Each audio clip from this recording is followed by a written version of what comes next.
حضرت امام حسین کے رونے کی آواز آ رہی تھی تو آقا کریم علیہ السلام نے فرمایا کہ فاطمہ حسین کو چپ کرواؤ، اللہ تعالیٰ انا بقاءہ یوزینی، تو جانتی نہیں حسین کا رونا مجھے دکھ دیتا ہے۔ حسین ابن علی کو حضور رونے نہیں دیتے تھے، ان کو دکھی نہیں ہونے دیتے تھے، کیونکہ رسول اللہ صلی اللہ علیہ وسلم جانتے تھے کہ یہ کتنے دکھ سہے گا، کتنی تکلیفوں سے گزرے گا اور کتنے مصائب سہے گا۔ زمانے نے وہ گھڑیاں بھی دیکھی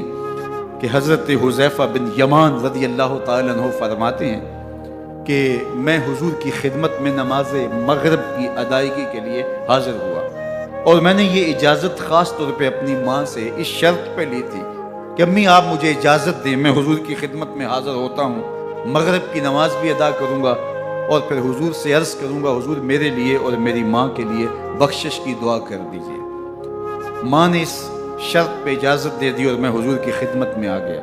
نماز مغرب ادا کی، سلام پھرا تو میرے دل میں آرزو تھی میں حضور سے عرض کروں حضور میرے لیے اور میری ماں کے لیے مغفرت کی بخشش کی دعا کر دیں، لیکن حضور عبادات میں، ذکر میں، نوافل میں ایسے مشغول ہوئے کہ میں آرزو رکھنے کے باوجود بھی عرض نہ کر سکا۔ خیر نماز عشاء کا وقت ہوا، اذان پکاری گئی، حضور مصلی پہ آئے، نماز پڑھی، سلام پھرا تو میرے دل میں پھر خیال آیا کہ ماں سے ایک نماز کی چھٹی لی تھی، نمازیں بھی دو ہو گئیں، ماں نے جاتے پوچھنا ہے حضور سے میرے لیے اور اپنے لیے مغفرت کی بخشش کی دعا کروائی تھی تو کیا جواب دوں گا، اور حضور اٹھے اور کاشانہ اقدس کی طرف چل دیے۔ اب میرے دل میں یہ خیال رہ کے آ رہا تھا کہ ماں کو کیا جواب دوں گا، میں تو حضور سے بخشش و مغفرت کی دعا کروا ہی نہیں سکا۔ جب حضور چل پڑے تو غیر ارادی طور پہ میں بھی حضور کے پیچھے چل پڑا، چلنے میں تھوڑی سی رفتار تیز ہو گئی جس سے قدموں کی آہٹ پیدا ہوئی، تو جب آواز پیدا ہوئی تو حضور نے رخ پھیرے بغیر فرمایا من ھذا، میرے پیچھے پیچھے کون آ رہا ہے؟ پھر خود ہی کہا حذیفہ تو نہیں، تو میرا دل دھڑک رہا تھا، قلت نعم، میں نے کہا جی جی حضور میں حذیفہ ہوں۔ فرمایا ما حاجتوں کا غفر اللہ لکا ولأمکا، کیا کام ہے اللہ تجھے بھی بخش دے تیری ماں کو بھی بخش دے۔ اب جو کام تھا وہ جنبش لب سے پہلے ہی ہو گیا، یہاں تو لفظوں کا سہارا بھی نہیں لینا پڑتا، وہ بند لبوں کی بولیاں بھی سنتے ہیں۔ اقبال بولا ہے فروغت صبح آثار و دہور، چشم تو بی نندائے معاف صدور، تیری نظر تو سینوں کے چھپے راز بھی دیکھتی۔ تو کہا ما حاجتوں کا غفر اللہ لکا ولأمکا، اللہ تجھے بخش دے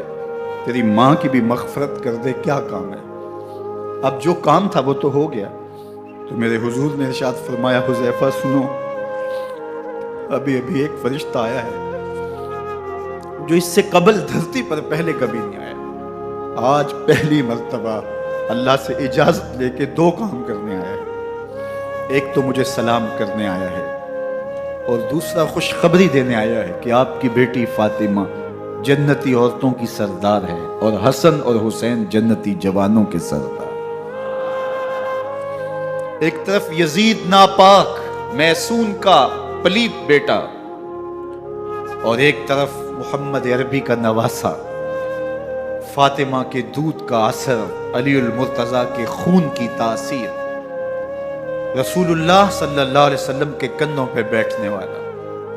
ایک دن حضور نے امام حسین رضی اللہ تعالیٰ عنہ کے ہاتھ پکڑ لیے اور ان کے پاؤں اپنے پاؤں پہ رکھے اور پھر فرمایا بیٹے آگے بڑھو،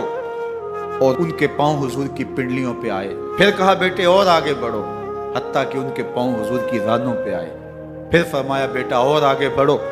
تو ان کے پاؤں حضور کے مبارک بطن اقدس پہ آئے،